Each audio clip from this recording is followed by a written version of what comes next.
할렐루야. 아멘. 복되고 귀한 예배 가운데 주님을 향한 여러분의 마음속에 복음의 놀라운 은총과 성령의 역사가 함께 하시길 축복합니다. 아멘. 말씀의 제목 같이 나눕니다. 충성된 자가 복이 있습니다. 복이 있습니다. 아멘. 아멘. 지난주일 우리가 복된 부활주일을 영광 가운데 하나님께 올렸습니다. 그리고 오늘 우리는 다시 부활신앙으로 하나님의 선하심을 분별하여 믿음으로 신앙하는 역사가 있기를 축복합니다. 아멘. 이 부활이라고 하는 단어를 묵상하면서 참 마음속에 이번 한 주간 또 이렇게 감동을 받아봅니다. 제가 지난 새벽 예배 때도 그런 말씀을 드렸는데요. 우리가 이 고난주간과 주님의 이 부활을 기다리는 시간은 40일을 정하고 일주일을 정하면서 기다리는데, 정작 부활주일은 하루 반짝 주님께 예수 부활하셨습니다 하고 끝나고 그냥 또 다시 일상적인 예배로 우리가 돌아가는 성향이 많았구나라는 걸 이렇게 좀 생각을 해봤습니다. 그래서 아니나 다를까 제가 찬송가에서 부활과 관련된 찬송을 찾아보면 사실 우리가 부를 수 있는 곡이 그렇게 많지가 않아요. 사실 오늘 제가 곡을 바꿔서 부른 이유가 있어요. 오늘 이게 원곡은 동쪽문이라는 곡입니다. 동쪽문. 이게 지금 우리 생명나무반에서 공부할 때 에덴의 동쪽을 연상하시면 돼요. 에덴의 동쪽으로 아담과 하와가 선악과를 먹고 추방을 당했죠. 근데 다시 그쪽으로 우리가 회복해서 가야 됩니다. 그래서 동쪽문이라는 의미는 성막에서도 동쪽에 문을 냈고 성전에서도 동쪽에다 문을 내서 그곳이 곧 다시 하나님께 돌아가는 통로가 되는 것과 같이 우리의 신앙과 믿음이 세워지거든요. 그래서 부활신앙이라고 하는 것은 다시 그곳에서 우리가 만나는 겁니다. 그래서 우리가 이 땅에서 육신의 삶을 끝내고 끝나면 끝나는 게 아니고 영원한 주님의 품에 영원한 생명나무가 되신 예수 그리스도가 계신 바로 그곳으로 향하는 것처럼 오늘 여러분의 마음속에 부활신앙이 있기를 축복합니다. 아멘. 우리 어렸을 때요, 놀이하는 것 중에 이런 놀이가 있어요. 요즘은 아이들 그렇게 안 노니까 잘 모르겠지만 우리는 몸으로 노는 놀이들이 많았잖아요. 그래서 다방구란 놀이도 많이 했고, 그 다음에 술래잡기, 망치기, 팔자가이상, 오징어가이상, 십자가이상 막 이런 게 있었어요. 근데 그때 할 때 동네 아이들 중에 어린애들이 있으면 그 애들을 데려다가 같이 놉니다. 그 애들을 우린 이렇게 불렀어요. 깍두기라고. 공감이 안 되시나 보다. 그래서 혼자 이렇게 있으면은 측은해 갖고 걔를 데려서 그냥 같이 놀아주고 이렇게 했어요. 좀 못해도 걔는 무조건 이렇게 같이 놀게 해줬습니다. 그러니까 어떤 때는 소외되지 않도록 놀았던 우리의 어린 정서들이 있고요. 그리고 요즘은 이렇게 경기나 이런 거 할 때 이 단어를 씁니다. 패자 부활전이라는 게 있어요. 부활전. 죽어서 이제 끝나갖고 희망이 없는 사람에게 다시 기회를 줘서 경기를 뛸 수 있게 해주는 그런 어떤 기회를 주는 모습이 있습니다. 근데 그 의미하고 우리가 하는 이 부활의 의미는 다를 겁니다. 우리의 이 부활은 이 땅에서 모든 것이 끝이 아니라 영원한 세상 본향에서 하나님 품에 안기는 그 영원한 그 축복을 누릴 수 있는 그 은혜가 이미 우리 속에 선포되었음을 기억하는 은혜가 있길 축복합니다. 그래서 사도행전에 보시면 예수님이 부활하시고 났을 때 제자들이 그때 뭐 하고 있었어요? 한 곳에 모여서 기도하고 있었던 그 모습. 부활한 주님을 만나고 나서 그들이 기도하고 있다가 뭘 체험하게 됩니까? 성령을 체험하는 역사가 일어나요. 근데 그 성령 체험하는 역사의 시기가 보니까 주님께서 부활하신 날로 며칠이냐면 50일이라는 시간이 흐르거든요. 그래서 요즘 우리 교계에서도 그렇지만 저도 이거는 회복했으면 참 좋겠다는 생각을 갖습니다. 우리가 고난기간만 40일을 기다렸다 부활절 맞지 말고 부활절을 기점으로 이제 50일을, 그때가 이제 성령 강림절이거든요. 50일 후가 오순절이라고 하는 날인데 그때까지 우리가 부활신앙으로 하나님 영광 위에서 힘있게 부활을 증거하며 부활신앙으로 살아낼 수 있는 은혜가 있길 축복합니다. 아멘. 그래서 기도도 살고 예배도 살고 말씀도 살아서 여러분 삶 속에 하나님의 능력으로 충만된 역사가 있기를 바랍니다. 아멘. 그러므로 오늘 저는 여러분들과 함께 또 한번 다니엘서를 통하여, 구약에는 부활이란 말은 사용하지 않았지만 다니엘이 그 먼 바벨론 땅에서 또 나라가 뒤집어지고 바뀌어서 지금 바사 제국이, 이 페르시아 제국이 막강한 권력을 거머쥐고 있을 때 동방의 서쪽의 작은 변방의 한 작은 나라 같은 이스라엘 백성이었던 오늘 다니엘이 어떻게 그곳에서 하나님의 영광을 이뤄낼 수 있었을까? 저는 다니엘서를 보면서 바벨론 땅에서도 주의 영광을 이뤘던 한 인물이라면 오늘 우리도 이 세상에서 하나님의 영광을 이루는 복 있는 신앙과 믿음이 되시길 축복합니다. 자, 오늘 말씀 속에서 우리가 볼 수 있는 것 5장까지의 이야기하고 6장까지의 이야기가 좀 큰 급변이 일어납니다. 왜냐하면 5장까지 이야기는 바벨론 제국 시대 이야기예요. 근데 6장부터는 이제 메데 바사 제국이라고 해서 페르시아 제국의 서막 시작되는 바로 그때를 이야기하고 있는데, 이미 5장까지 우리는 하나님께서 지금 택한 백성들을 통하여 5가지 큰 이적을 행하신 걸 우리가 살펴봤습니다. 그 중에 첫째 되는 게 뭐였죠? 다니엘이 이 바벨론 땅에 포로로 끌려가서 환관이 됐죠. 그때 당시 왕이 내린 산의 진미와 같은 음식을 먹어야 되는데 그 음식을 다니엘이 입에 대지 않습니다. 환관장 책임자가 이거 먹어야 된다, 너희들 이거 안 먹어가지고 얼굴이 수축해지거나 기운이 딸리거나 하면 나에게 큰 화가 온다, 그러니 먹어라 그랬는데 다니엘은 우상에게 드린 제물은 입에 댈 수 없습니다. 그래서 그걸 먹지 않잖아요. 그래서 일정 기간 동안 한 달을 지나고 나서 우리가 먹지 않아도 얼굴빛이 전혀 달라지지 않고 오히려 더 강건해질 터이니 그것을 보시고 만약 안 그렇다면 그때 우리가 그 음식을 먹겠나이다. 근데 놀라운 것은 그 기간이 지난 후에도 다니엘의 얼굴빛이 조금 더 상하지 않고 하나님이 지켜주신 역사를 우리가 말씀 속에서 보죠. 그 다음부터 환관장이 우상의 제물을 다니엘에게 먹으라 요구하지 않습니다. 이런 변화의 모습을 우리가 봤죠. 또 하나는 느부갓네살 왕이 꿈을 꿨는데 도대체 무슨 꿈을 꿨는지 전혀 본인이 그 꿈이 생각이 안 나는 것을 다니엘이 그 꿈을 해석하게 하고 풀어주는 역사가 일어났죠. 그래서 왕의 큰 신상이 금으로, 은으로, 동으로, 노수로, 철로, 발목에는 진흙으로 돼 있는데 이게 나중에 한 돌이 날라와서 허물어지는 것을 꿈으로 풀어서 설명해 준 역사를 그가 전하지요. 그래서 느부갓네살 왕이 너가 믿고 있는 하나님은 정말 위대하구나 하고 칭송을 합니다. 그런데 그 다음에 느부갓네살 왕이 다시 금신상을 만들어 놓고 절하지 않는 자는 풀무불 속에다 집어넣어 버리겠다 명을 내렸는데, 그때 다니엘의 세 친구가 그 위기에서 하나님이 지켜주심으로 살아나게 되자 느부갓네살 왕이 또 한 번 하나님을 찬양하고 너가 믿고 있는 하나님은 정말 크고 위대하구나, 이렇게 또 한 번 놀라운 역사가 일어납니다. 그 다음에 느부갓네살 왕이 또 한 번의 꿈을 꾸죠. 그 꿈은 느부갓네살 왕이 마치 미쳐서, 그리고 아무리 큰 나무를 세웠을지라도 그게 다 잘리우고 무너질 것에 대한 암시를 주는 꿈을 다니엘이 또 한 번 해석을 합니다.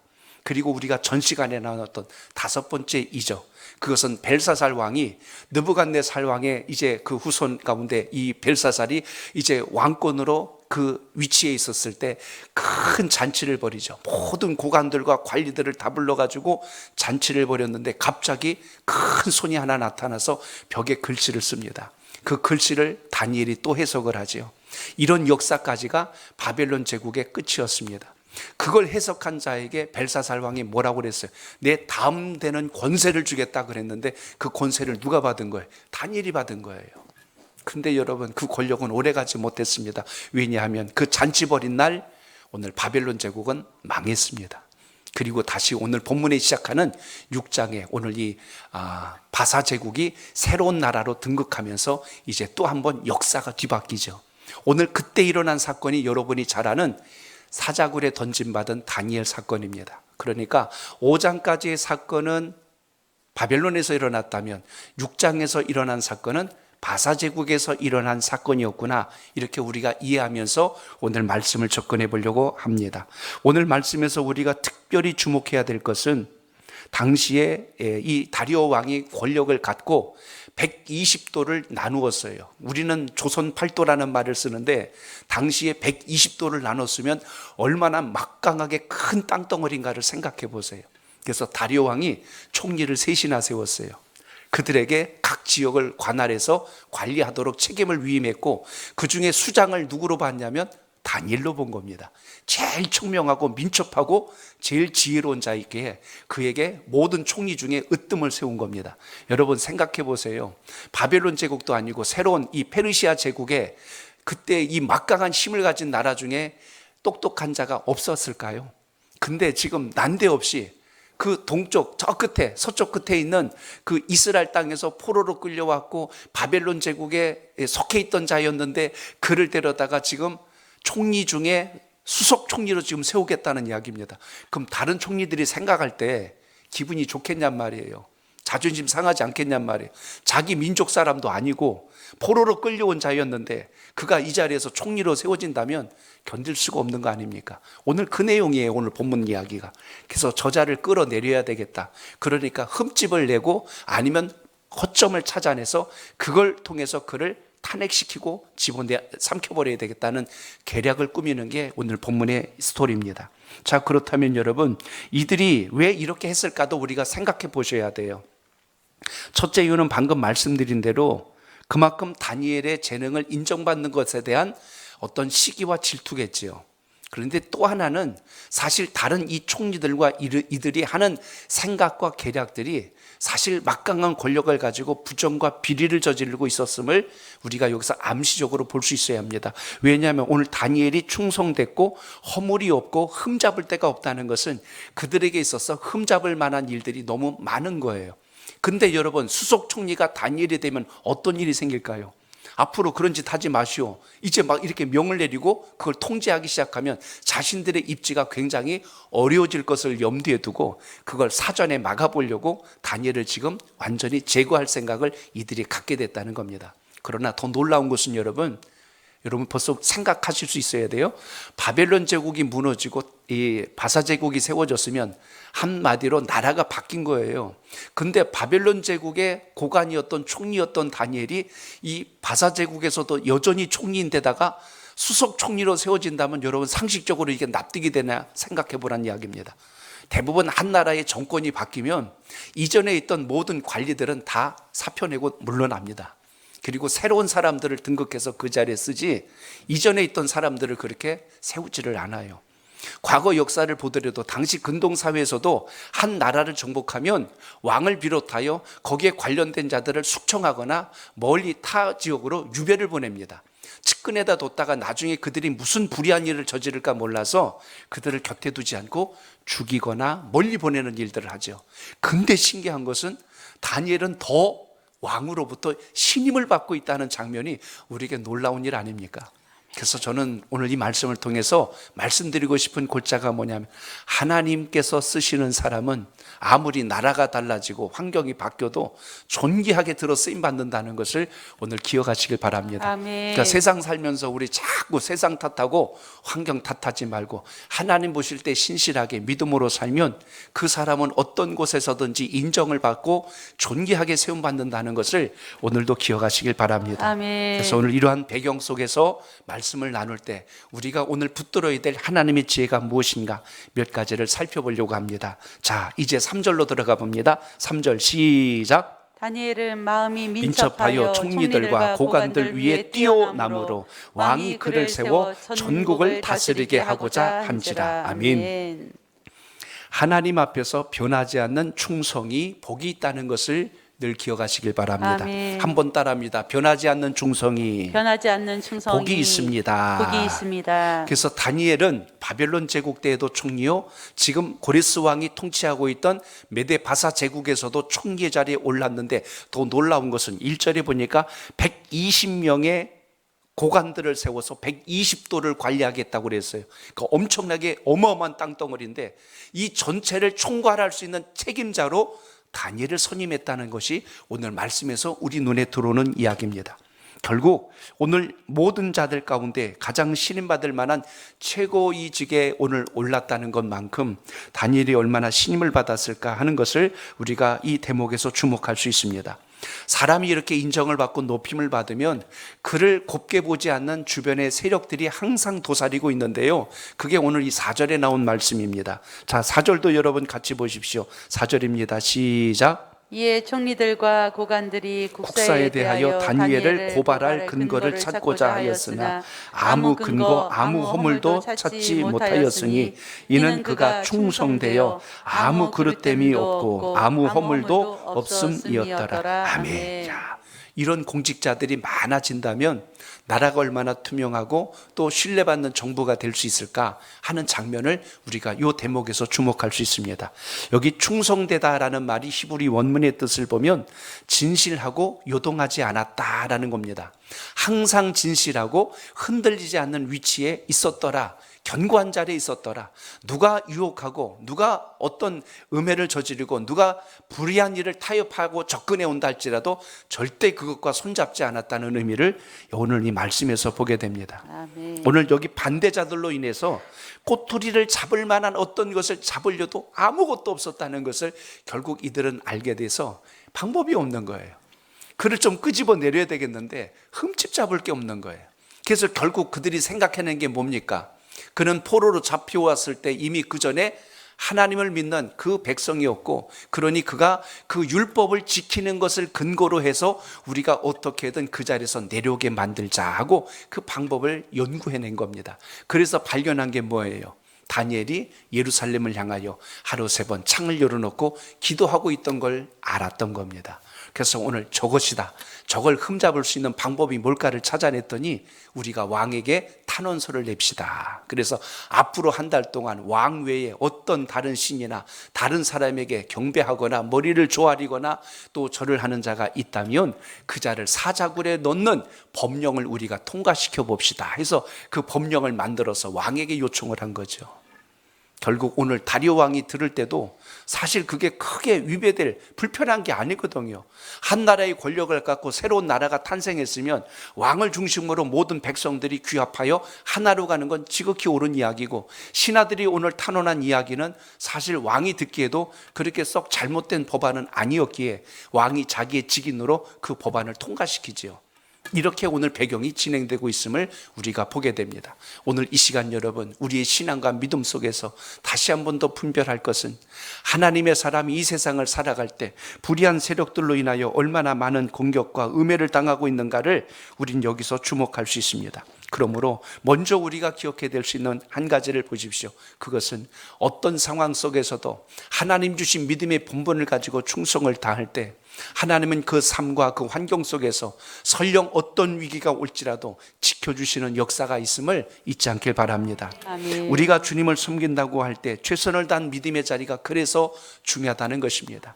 예배 드린 것으로 끝이 아니라 드린 삶으로 인하여 우리의 삶 속에 변화의 능력을 구할 수 있기를 바랍니다. 아멘. 그렇기 때문에 진실한 삶을 사는 성도일수록 자꾸만 세상에서는 질시와 비난과 음해하는 일들이 적지 않다는 사실을 주목하게 됩니다.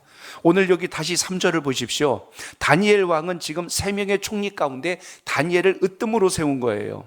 그리고 4절에 보니까 다른 총리들과 지방 장관들이 그걸 곱게 받아들일 수 없는 거예요. 반발이 일어나는 거예요. 요즘도 여러분 정계 소식들을 들어보세요. 누구를 어느 자리에 세운다 그러면 그 사람은 안 된다 해가지고 청문회를 열어서 그의 모든 것들을 다 뒷조사를 해가지고 그걸 맹렬하게 공격을 해서 결국 그 자리에서 그 일을 감당하지 못하게 하는 이런 상황들이 발생합니다. 물론 옳지 않은 일로 그 자리에 숨기고 섰다면 반드시 그것에 대해서는 책임을 물어야죠. 그러다 보니까요, 아무도 공직의 자리에 서려고 하지 않아요. 추천받아가지고 섰는데 청문회 한번 거치고 나면 온전히 만신창이가 돼버려요. 자기만 그런 게 아니라 가족, 자식 할 것 없이 모든 일가 친척까지 다 주저가지고 그렇게 공격을 해대니까 배견할 수 없는 거예요. 이걸 통과낼 수 있다는 사람은 말 그대로 정치 구단입니다. 잘 통과했다면 정치 구단이죠. 근데 이런 상황들처럼 다니엘을 지금 어떻게 해서든지 끄집어 내리려고 시기하는 자들, 질투하는 자들이 지금 계속 공격해야 되는 바로 이 모습이 마치 우리가 세상을 살아갈 때 하나님의 말씀과 복음편에 서려고 몸부림치면 칠수록 불의하고 어둠과 악의 세력은 쉴 새 없이 유혹하고 넘어뜨리려고 하고 낙심하게 만들고 우리를 분별력을 잃게 만드는 이 사단의 세력들이 지금도 우리가 살아가는 세상 속에 공존하고 있다는 것을 보게 됩니다. 오늘 다니엘은 의로운 자로 또 하나님 보실 때 신실한 자로 세워져서 오늘 말씀에 충성되어 그릇됨이 없고 허물이 없을 정도로 올곧게 그의 위치에서 쓰임받았구나 라는 것을 우리가 발견하게 됩니다. 그러니 오늘 왕이 그를 왜 신임하지 않을 수 있겠어요? 신임하고 인정하는 건 지극히 당연할 것인데, 그로 인해서 오히려 불의한 세력들이 자신들의 위치가 자꾸 흔들릴 것을 두려워하여 다니엘을 제거하려는 생각을 가졌다는 것입니다. 빛이 있는 곳에 어둠이 공존할 수 없는 이치와 똑같은 이치가 오늘 말씀 속에 있습니다. 빛이 있으면 어둠이 물러가거나 빛을 제거하려고 하는 건 당연한 이치일 거예요. 그래서 오늘 여기 상황 속에서 우리가 기억해야 될 게 있습니다. 우리 교회가, 우리 한국교회가 이 시대에 세상을 정화하고 바른 것에 세움받도록 힘을 다하는 은혜가 있길 축복합니다. 아멘. 그래서 이 땅에 복음이 들어왔을 때 십자가를 바라볼 때 희망이 되었고, 예수 믿는 사람이라고 하면 그게 신용수표였어요. 보증수표였어요.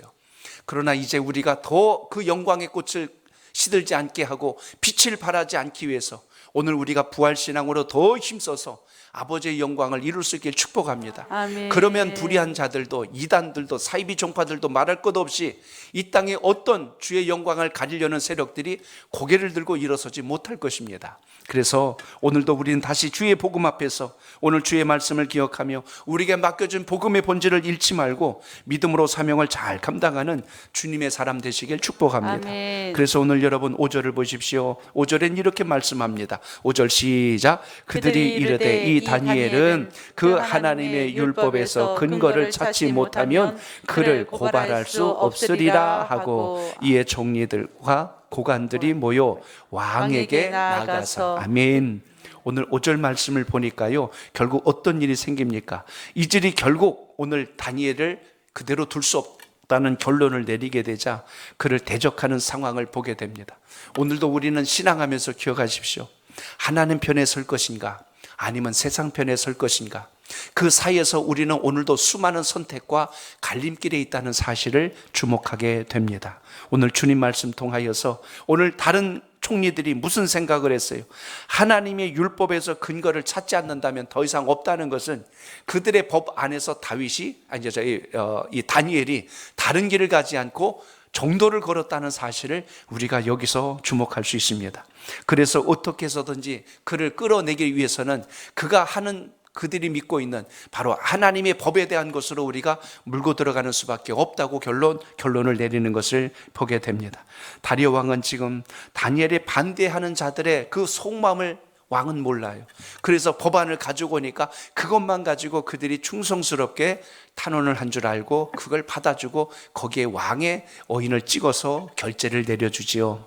오늘 우리는 이 세상을 살아가면서 하나님 말씀 그리고 복음의 본질을 항상 붙들고 신앙하는 은혜가 있길 축복합니다. 아멘. 매일같이 우리 마음을 흔들어 놓고 갈등하게 하는 일들이 우리의 삶의 터에서 얼마나 많이 일어나고 있습니까? 그래서 세상과는 우리가 치열한 영적 싸움을 지금도 치르고 있다는 것을 우리가 볼 수 있어야 합니다. 우리가 선택한 믿음의 자리에서 세상에 어떤 공격과 대적이 있을지라도 주님께서 우리를 붙드시고 함께 하신다면 반드시 그 열매를 통해서 주님께서 선함을 나타낼 것을 믿고 소망 중의 예배와 기도로 주님께 나갈 수 있기를 축복합니다. 아멘. 그러므로 오늘도 여러분, 오늘도 우리는 매 순간마다 선택의 기로에 서 있습니다. 유혹하는 자의 손길에서, 타협하려고 하는 손길에서 오늘 우리는 하나님께서 주신 믿음의 기준을 잘 붙들고 복음의 본질을 가지고 승리하는 하나님의 사람 되시기를 주의 이름으로 축복합니다. 아멘. 대적이 아무리 음해할지라도 하나님께서 주신 복음의 능력을 잃지 않는, 그래서 오늘 말씀처럼 충성되어라는 말씀 속에서 요동하지 않고 주를 붙드는 믿음이 여러분 속에 항상 살아있기를 축복합니다. 아멘. 아울러 오늘 말씀에서 기억해야 될 게 있습니다. 왕이 지금 어떻게 보면 분별을 잃고 있지요. 여러분 6절과 7절 두 절을 읽어봅니다. 6절하고 7절 시작. 이에 총리들과 고관들이 모여 왕에게 나아가서 그에게 말하되 다리오 왕이여 만수무강하옵소서. 나라의 모든 총리와 지사와 총독과 법관과 관원에 의논하여 하고 왕에게 한 법률을 세우며 한 금령을 정하실 것을 구하나이다. 왕이여 그것은 곧 이제부터 30일 동안에 누구든지 왕 외에 어떤 신에게나 사람에게 무엇을 구하면 사자굴에 던져 놓기로 한 것이니이다. 아멘. 오늘 여기까지 봅니다. 이 말씀에서 우리가 생각해 볼 수 있는 게 있어요. 왕 앞에 나와서 그들이 다리오 왕이여 만세수 하옵소서 하는 것을 보면 굉장한 충신과 같이 보입니다. 그런데 그들이 다른 계산을 가지고 왕 앞에 나왔다는 거예요. 사람이 사람의 귀를 달콤하게 하면요, 분별을 잃어버려요. 아, 저 사람이 나를 굉장히 높이는 거로구나, 나를 굉장히 위하는구나 라고 이렇게 착각할 수 있는 요지가 오늘 다분합니다. 그래서 여러분, 아첨하는 말에 귀를 기울이면 분별을 잃게 된다는 것을 오늘 다리오 왕을 통해서 우리가 봐야 합니다. 분별을 잃으면 자신이 결정하는 게 얼마나 그릇된 길인지를 모르고 간다는 사실이죠. 지금 자기가 오인을 찍어주는 일이 그렇게 자기가 왕이 신임했던 이 다니엘을 죽이기 위한 음모였다는 사실을 전혀 인식하지 못하고 그것을 허락하는 장면을 우리가 보게 됩니다. 요즘 새벽 예배 때 우리가 사무엘 하서를 나누는데요, 다윗이 우리아의 아내 밧세바를 범한 이후에 분별력을 많이 잃습니다. 그 이후에 다윗이 참여는 했지만 그 자식들 간에 일어나는 일들이 다윗의 마음을 너무너무 아프게 하고 힘들게 하는 일들이 발생합니다. 큰아들인 암논이 그의 또한 이복 누이였던 다말을 탐하여서 그를 욕보이는 사건이 나옵니다. 내가 몸이 아프니 누이를 보내서 음식을 준비해 주면 제 병이 나을 것 같습니다 하고 아버지의 그 마음, 동정심을 유발하죠. 다윗은 그게 순전하게 자기 자식을 위하는 일인 줄 알고 다말을 보냈어요. 그랬더니 큰 불상사가 일어나지 않습니까? 나중에 이번에는 그 다말의 오라비였던 압살롬이 견딜 수가 없는 거예요. 내가 저놈을 그냥 둘 수가 없다. 그래서 압살롬이 날을 잡았습니다. 양털을 깎는 날 형제들을 다 불러들이도록 다윗에게 원하죠. 다윗이 뭐 그 번거롭게 그렇게 하지 마라. 그랬더니 압살롬이 그냥 차라리 암논 형님만 오라고 해주십시오. 그럼 제가 이 성대하게 이 양털 까는 행사를 잘 마치겠습니다 하고 요구를 하자, 또 다윗 왕은 그게 또 선한 의도에서 한 줄 알고 보내지 않습니까? 결국 어떤 일이 생겼어요. 살인이 또 벌어진 거예요. 이렇게 집안에 계속 어려운 일들이 발생하는데 다윗은 자녀들의 그 마음과 속을 제대로 헤아리지 못하여서 불상사가 계속 반복되는 상황을 보게 됩니다. 오늘 본문에서도 마찬가지예요. 이 대신들과 신하들과 다른 총리들이 다니엘을 죽이려고 음모를 가지고 왔는데도 불구하고 다리오 왕은 그걸 전혀 인식하지 못하고 좋은 대로 해라, 그 참 좋은 의견이다 하고 그것을 허락하지 않습니까? 나라를 위한 의견이 아니라 다니엘을 죽이기 위한 의논을 이들이 했다는 사실을 여기서 보게 됩니다. 오늘날 우리의 삶은 안 그럴까요? 우리의 귀가 멀고 눈이 멀게 되면 사실 우리가 바른 판단과 결론을 내리기가 상당히 어려워집니다. 우리 코라는 게 참 예민해서요, 같은 냄새를 계속 맡으면 처음에는 알았다가 나중에 무뎌져 버립니다. 그래서 다른 공기를 맡고 오지 않으면 지금 공기가 오염된 걸 잘 몰라요. 그처럼 우리의 감각이 둔해질 때가 있습니다. 마찬가지로 오늘 본문 속에서 우리의 인생도 신앙도 그래요. 항상 주님 앞에 새롭고 신실한 믿음을 구하지 않으면 우리가 얼마나 환경에 타협하고 쉽게 젖어들고 거기에 익숙해지는가를 알아야 됩니다. 익숙해짐에 자꾸 반복이 되면 변화할 줄 몰라요. 그게 전부인 줄 알고 타성해졌게 됩니다. 그래서 우리가 날마다 기도 생활, 예배, 말씀 이렇게 묵상하고 가는 이유는 우리를 향하신 하나님의 계획을 선명하게 발견하는 지혜가 되기 때문에 늘 성령과 영성으로 충만된 은혜가 있기를 축복합니다. 아멘. 오늘 결국 다리오 왕은 아첨하는 말의 결과가 어떤 것을 가져올지 모르고 그걸 통과시켜 주었죠. 그래서 결국 충성스러운 신하인 오늘 다니엘에게 큰 위기가 초래되는 상황까지 발생하게 됩니다. 아첨이란 말은 남을 속여서 환심을 사는 행위를 이야기합니다. 항상 우리가 세상을 살아갈 때도 세상의 속임에 넘어가지 않도록 말씀과 기도로 늘 충만하여서 사단의 꾀임에 넘어지지 않는 분별력과 통찰력을 갖는 하나님의 사람 되시길 축복합니다. 아멘. 오늘도 귀한 예배를 드리면서 오늘 과거나 이 시대나 어쩌면 사는 시대는 달라도 사람들의 마음과 생각은 어쩌면 이렇게 달라지지 않을까 하는 것을 발견하게 됩니다. 우리는 오늘 다니엘을 통하여 신실한 자는 바빌론 땅이 되었건 고레스 왕이 통치하고 있던 바사 제국이 되었건 언제나 인정받고 있다는 사실을 기억한다면 세상이 이래서 어쩔 수 없어요 이렇게 말하기 전에 오늘 내가 주님 안에서 말씀과 복음을 부여잡고 살아가고 있는가, 이걸 먼저 기억할 수 있길 축복합니다. 아멘. 복음에 붙들림 받고 하나님께 붙들림 받은 사람은 누가 역사하고 지켜주세요? 하나님께서 반드시 그 인생과 삶을 책임져 주신다는 것을 잊지 않길 바랍니다. 아멘. 그러므로 오늘 예배를 드리면서 결심하십시오.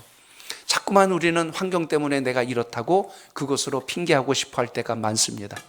오늘 바빌론 땅에서도 주의 영광을 잃지 않았던 다니엘, 그의 친구들과 같이 바사 제국에서도 여전히 그를 위협하는 수많은 세력들 앞에서 타협하거나 굴복하지 않고 하나님의 능력을 의지했던 다니엘과 같이 오늘도 이 귀한 예배를 통해서 믿음의 자리에서는 놀라운 은혜가 여러분 삶 속에 있기를 축복합니다. 아멘. 창세기에 보면 요셉이 바빌론 땅, 애굽의 팔림을 당하고 종살이를 하고 억울하게 옥살이를 하고 비극적인 많은 위기를 만났을지라도 하나님과 동행하여 그 위기 속에서 건지시는 하나님을 경험했다면 오늘 여기 다니엘서를 통해서 이방 땅에 포로로 끌려가고 환관이 되고 어떻게 보면 미래를 예측할 수 없는 많은 위협과 대적 속에서도 흔들리지 않을 수 있었던 분명한 이유, 그것은 다니엘은 늘 기도하는 사람이었고 하나님의 말씀을 의지하는 인생이었기에 그의 삶을 하나님이 지켜주셨다는 것을 잊지 마시고 이 복음의 능력이 여러분 속에 있기를 축복합니다. 아멘. 육신의 눈으로 볼 땐 지금이 위기예요. 그렇지만 하나님의 계획 속에 본다면 그 위기 뒤에 일하시는 하나님의 큰 그림이 있다는 것을 잊지 마시고 아멘. 오늘도 말씀 의지하여서 승리하는 역사가 여러분의 삶 속에 있길 축복합니다. 아멘. 어제도 우리 생명나무반과 말씀을 나누면서 살아온 인생 속에서 많은 위기와 어려움 속에서 건지신 하나님의 간증들을 고백하셨어요. 참 어제 저녁엔 참 은혜로운 나눔들을 갖게 됐는데요. 우리 인생이 다 그렇습니다. 하나님께서 우리에게 때로는 길을 막기도 하시고 열어주실 때가 있는데요. 그때마다 하나님이 우리에게 보여주시는 계획과 그림이 있습니다. 내가 모르는 것 때문에 오해할 것이 아니라 하나님이 행하실 것을 믿고 소망 중에 인내하고 잘 따라가면 반드시 하나님께서 그곳에서 이끄신 이유를 깨닫게 하신다는 걸 잊지 마시고 그 아멘. 믿음으로 승리하는 우리 모두가 되시길 축복합니다. 아멘. 그러니까 신앙의 경륜과 연륜이 붙으면 우리 앞에 오는 상황을 해석할 능력이 강력해지고요, 분별력도 분명해집니다. 그래서 예배를 통해서 기도 생활을 통해서 하나님의 뜻을 분별할 수 있는 믿음의 안목이 오늘도 이 예배 가운데 세워지는 우리 모두가 되시기를 축복합니다. 힘겨운 세상 속에서 환경과 세상만 탓하지 말고 오늘 다니엘과 같이 바벨론에서도 살아났던 것처럼 바사 제국에서도 살아났던 것처럼 우리는 이 세상에서 하나님의 영광을 이루며 복음의 능력으로 굳건하게 서는 놀라운 증거가 있기를 축복합니다. 아멘. 말씀이 글로 냈습니다. 사도행전에 보시면 초대교회가 성령 충만한 이후에 모든 것이 평탄하였더라 그러지 않습니다.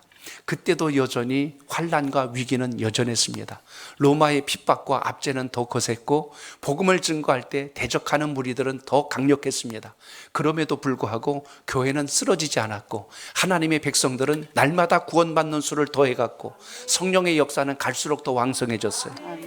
그때나 지금이나 다르지 않습니다. 오늘날 복음을 대적하는 수많은 환경적인 요소들이 너무나 많아요. 대군가요 어디서 음악회를 한다고 했는데 베토벤의 음악 중에 운명을 고백하는데 거기에 하나님이란 그 가사가 나온다고 허락을 안 했대요. 제가 그 기사를 읽고 깜짝 놀랐어요. 아니 요즘 세상이 이렇게까지 지금 예민해졌나? 거기에 너무 좀 종교적인 편향적인 곡이라고 해서 그걸 연주하는 것을 그 시에서 허락을 안 하겠대. 연주회가 지금 멈춰버렸어요. 진행하려고 하다가. 너무나 지금 세상이 하나님 이야기가 나오면, 예수님 이야기가 나오면 막 예민해지고 있는 이런 세상 속에 있어요. 그러면 그럴수록 우리는 어떻게 해야 될까요? 하나님이 우리에게 주신 복음의 본질, 말씀의 권능을 더 강력하게 하나님의 뜻에 따라서 신실하게 지켜나갈 수 있는 이 역사가 오늘도 살아있길 축복합니다. 아멘. 복음은 살아있고 부활신앙을 가진 자들은 이 세대를 통해서 능히 영광을 이룰 줄로 믿습니다. 아멘. 빛이 있는 곳에 어둠이 공존하지 않지요. 우리 모두가 빛된 사명을 잘 감당해서 이 세상의 영광의 꽃을 피우는 하나님의 사람 되시기를 축복합니다. 아멘.